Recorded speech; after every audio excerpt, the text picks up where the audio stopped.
The notification sound was the same chime I had heard 10,000 times before, but when I glanced at my phone that Tuesday morning, I felt my coffee cup grow cold in my hand. The sender name read Catherine Morgan, my wife's maiden name, the one she used for her personal accounts.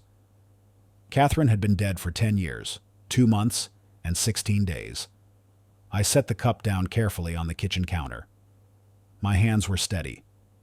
I have always prided myself on steady hands, even when the floor drops away. The subject line read, "For our 25th anniversary." We never made it to 25 years.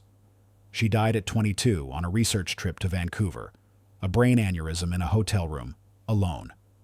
The email was dated today, but the metadata, when I checked, showed it had been composed a decade ago and scheduled for delivery on what would have been our silver anniversary. I did not open it immediately. I looked out the kitchen window at the oak tree in the backyard, the one we planted when our daughter Emily was born. The branches were thick now, older, like me. I wondered what words could travel 10 years through the dark and still land with weight. I am 58 now, a structural engineer with a small consulting firm I run from a home office. My days are orderly. I wake at 6, I make coffee, I work until noon, I walk 3 miles, I work again until 5. Dinner is simple. I read. I sleep. On weekends, Emily visits with her fiancé, and we sit in the backyard and talk about wedding plans and her new job in the city. She has Catherine's dark hair and quick mind, but my height and the way I measure a room before speaking. Catherine and I met in college. She taught biology at the community college, loved tide pools and field research, lived for the small thrill of discovery. She had a low laugh and a habit of touching my shoulder when she made a point. In 22 years, we argued maybe a dozen times, and even those felt more like weather systems passing through, natural and brief. When she died, I grieved the way I do most things, methodically and privately. I sorted her belongings, I attended the services, I answered the emails, and then I built a smaller life that fit one person. But that Tuesday morning, the email sat unopened on my phone like a stone in my chest. I opened it at my desk, the same desk where I had once reviewed our mortgage papers and calculated retirement contributions and designed load-bearing solutions for buildings I would never see completed. The email was long, single-spaced, with no greeting. It began mid-sentence, as if she had been talking to me the whole time, and I had only now tuned in. "I don't know if I'll send this," she wrote. "I've written it 4 times now. I keep hoping I'll find the courage to say it out loud, but I think we both know I'm better on paper than in person, when it matters. If you're reading this, it means I didn't find that courage. Or maybe I did, and you already know everything I'm about to say, and this is just confirmation. Either way, you deserve the truth." I stopped there, reread the paragraph. The syntax was hers, the cadence. I could hear her voice. I continued. "Emily is not your daughter." That was the second paragraph, isolated and blunt. The room grew smaller. I read it again, slowly, the way I read blueprints when something does not align. The numbers have to make sense. The angles must close. But this sentence sat alone, angular and impossible, and I could not make it fit. She went on. "The affair had been brief, 6 months long, before Emily was born. A colleague from the biology department, someone I had met twice at faculty parties. His name was in the email, Dr. Alan Pritchard. He taught ecology. He had transferred to a university in Oregon a year after Emily was born. Catherine ended the affair when she realized she was pregnant. She never told him. She never told me. She made a choice to stay, to build a life, and to let me believe Emily was mine. I'm not asking for forgiveness," the email continued. "I don't think I deserve it, but I need you to know that everything I gave you after that was real. I stayed because I loved you, not because I was trapped. I stayed because you were the better man. Emily has your steadiness, your kindness. She's yours in every way that matters, and if you're reading this after I'm gone, I hope you'll remember that. I hope you won't let this erase us." The email ended with practical instructions. There was a sealed envelope in her safe deposit box with more details, including Alan Pritchard's last known contact information and a brief timeline. She had written it 3 months before the trip to Vancouver, as if she knew time was running short. The final line was, "I loved you. I'm sorry I was a coward." I closed the laptop. My hands were still steady, but my breathing had changed. Shorter, shallower. I stood and walked to the window again. The oak tree was still there. The grass needed mowing. Across the street, my neighbor loaded groceries into his trunk. The world continued in its reliable ways, indifferent to the small earthquake happening in my kitchen. Emily was 24 now. She had my last name. She had grown up calling me Dad. I had taught her to ride a bike, to check her oil, to negotiate a salary. I had walked her through calculus and heartbreak and the college application process. I remembered the night she was born, the impossible weight of her in my arms, the way Catherine looked at me and said, "She has your eyes," but she did not have my eyes. I realized that now, standing at the window. Her eyes were darker, rounder, her hands were smaller. I had always attributed the differences to Catherine's side of the family, but I had never met Catherine's father, and her mother had died when Catherine was young. There was no template to compare against, no genealogical map to check. I spent that first day doing nothing. I sat in my office and stared at the screen. I made lunch and did not eat it. At 3 in the afternoon, I called the bank and arranged to access Catherine's safe deposit box. The appointment was set for Thursday morning. That night, Emily called. She wanted to know if I was free for dinner on Saturday. Her fiancé wanted to talk about the guest list. I said yes, and my voice sounded normal. I asked about her week, and she told me about a difficult client and a new project. I listened and responded in the right places. When we hung up, I sat in the dark living room and felt the distance between what I knew and what I could say, widening into a gulf. Thursday came. The bank was downtown, a solid old building with marble floors and brass fixtures. The woman at the desk was polite and efficient. She led me to a small room and brought the box. Inside were documents, the deed to the house, our marriage certificate, the title to Catherine's car. Beneath those was a white envelope with my name written in her handwriting. I opened it there, in the small airless room with fluorescent lights, and a table bolted to the floor. The letter inside was shorter than the email, more direct. She confirmed the timeline. The affair started in late spring, ended in early winter. Emily was born the following September. She included a lock of Emily's baby hair in a small plastic bag, labeled and dated. She included the name of the hospital where Emily was born and the attending physician. She also included Alan Pritchard's contact information as of 10 years ago, though she noted he might have moved since. At the bottom of the letter, she wrote, "I know you'll want proof. I don't blame you. There's a DNA sample here if you need it, but I hope you won't. I hope you'll trust that I wouldn't lie about this now, when I have nothing left to gain or lose. She's yours. You made her who she is. Biology is just the starting point." But biology was not just the starting point. Biology was the foundation. I had built my career on understanding foundations, on making sure structures could bear the weight they were designed to carry. If the foundation was wrong, everything above it was compromised. I took the envelope home. I did not open it for 3 days. Instead, I did what I always do when faced with incomplete information. I researched. I looked up Alan Pritchard online and found him easily. He was still teaching, now at a university in Seattle. He had published extensively on wetland ecosystems. His faculty page included a professional photo, a man in his early 60s with a neat beard and wire-rimmed glasses. His smile was friendly, academic. I studied his face for resemblances and found none, but then again, I was not an expert in features. I was an expert in stress and load and the places where things failed under pressure. I ordered a DNA test online, the kind advertised on late-night television. It arrived in 2 days, a small box with swabs and instructions. I did not use it immediately. I placed it on my desk and looked at it each morning while I drank my coffee. On Saturday, Emily came for dinner. Her fiancé, Marcus, was a good man, steady and thoughtful, a high school history teacher with an easy laugh. They sat at the kitchen table and spread out seating charts and vendor quotes, and I listened and nodded and offered opinions about centerpieces and cake flavors. Emily looked happy. She leaned into Marcus when she laughed. She asked my advice about whether to serve fish or chicken, and I said both, let people choose. And she wrote it down like it mattered.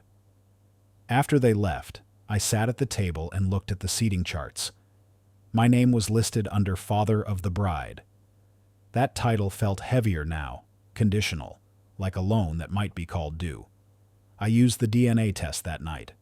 I swabbed my cheek and sealed it in the envelope according to the instructions. The next step required a sample from Emily. I did not want to ask her directly. I did not want to explain. So I waited until the following weekend when she came over to help me clean out the garage, a project she had been suggesting for months. While she worked, I collected a few strands of her hair from the bathroom, placed them carefully in a plastic bag, and later transferred them to the second swab, according to the less than ethical but technically feasible workaround I had researched online. I mailed the samples on Monday. The website promised results in 2 weeks. Those 2 weeks felt longer than the 10 years since Catherine's death. I kept working, kept walking, kept answering Emily's calls. But underneath the surface, I felt the structure shifting, the load redistributing in ways I could not predict. I found myself watching Emily more carefully when she visited, cataloging her gestures and expressions, trying to find myself in them. I could not. Or perhaps I could, but only in learned behaviors.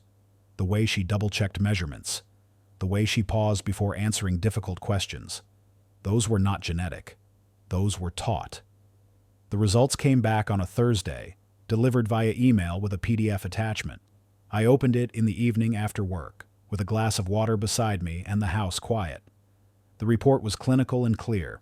The probability of paternity was 0.0%. The margin of error was negligible. The conclusion was definitive. I was not Emily's biological father. I read the report 3 times, checking for errors, for misinterpretation. There were none. The numbers were unambiguous. I closed the laptop and sat in the stillness. Outside, the oak tree swayed slightly in the wind. A car passed. Somewhere in the neighborhood, a dog barked twice and stopped. I thought about Catherine in that hotel room in Vancouver, alone, her heart stopping without warning. I thought about the email she had written and scheduled, her last message to me, sent from beyond like a flare in the dark. I thought about Alan Pritchard in Seattle, teaching his classes, unaware that he had a daughter who was about to get married. I thought about Emily, planning her wedding, trusting the foundation she stood on. The question was not what I knew now. The question was what I would do with it. I spent the next week considering options. I am not an impulsive man. I do not act on emotion alone. I mapped out scenarios the way I map out building plans, checking each decision point for stability and consequence. I could tell Emily the truth. I could contact Alan Pritchard and inform him. I could do nothing and let the secret remain buried with Catherine. Each option had costs. If I told Emily, I would give her the truth, but I would also shatter her sense of identity at a moment when she was building her future. If I contacted Alan Pritchard, I would give him knowledge he might not want, and introduce a stranger into Emily's life without her consent. If I did nothing, I would carry the weight alone, but I would preserve the life she knew. I decided to do what I do best. I decided to build a foundation, carefully and quietly, that could bear the weight of the truth if it ever needed to be revealed. I wrote Alan Pritchard an email. I did not introduce myself as Emily's father. I introduced myself as a friend of Catherine's, conducting some personal research related to her passing. I asked if he remembered her. I kept the tone neutral, professional. I sent it from a new email account with no identifying details. He responded within 2 days. He remembered Catherine. He expressed condolences for her passing, said they had worked together briefly years ago, asked if there was anything specific I needed to know. His tone was polite but guarded, as if he suspected there might be more to the question. I replied carefully. I said I was tying up some estate matters and had found correspondence that suggested they had been close. I asked if he had stayed in touch with her after he moved to Oregon. He said no. They had lost contact after he transferred. He asked again if there was something specific I needed. I thanked him and said I had the information I needed. That was enough. I had confirmed he did not know about Emily. I had confirmed he was reachable if the information ever needed to be shared. I had built a pathway, even if I never intended to use it. The next step was harder. I needed to decide whether Emily had a right to know. I am not a philosopher. I do not have answers to questions about truth and kindness and which should win when they conflict. But I am a father. I had been one for 24 years, and a DNA test did not erase the hours I spent teaching her to swim, the nights I stayed up when she was sick, the college tuition I paid, the advice I gave. I had built her life alongside Catherine. I had been present. That had to count for something. But I also knew that secrets have weight. They shift and settle over time, and they can undermine structures that look solid from the outside. Catherine had carried this secret for 24 years, and it had shaped her choices, her fears, her final confession. I did not want to pass that burden to Emily, but I also did not want to withhold information that might matter to her someday, medically or personally. I made a decision that felt like a compromise, though I knew it might be cowardice dressed up as caution. I would not tell Emily now, not before her wedding, not when her life was moving forward with momentum and joy. But I would prepare a letter, sealed and dated, to be given to her if certain conditions arose. If she ever needed medical information that required knowing her full genetic history, if she ever expressed doubts about her parentage, or if I ever felt that withholding the truth was causing more harm than revealing it. I wrote the letter over the course of several evenings. I explained what I had learned. I explained Catherine's email and the DNA test. I explained that I had verified the information carefully and that it was not speculation. I told her that I loved her, that I would always be her father in every way that mattered, and that this information did not change my commitment to her or my pride in the person she had become. I told her that if she ever wanted to contact Alan Pritchard, I would help her. I told her that if she never wanted to know any of this, she could destroy the letter unread, and I would understand. I sealed the letter and placed it in my own safe deposit box, with instructions for my lawyer to deliver it to Emily under specific circumstances. Then I filed the DNA report in a locked drawer in my office and tried to return to the life I'd been living before the email arrived. But things had changed, even if no one else could see it.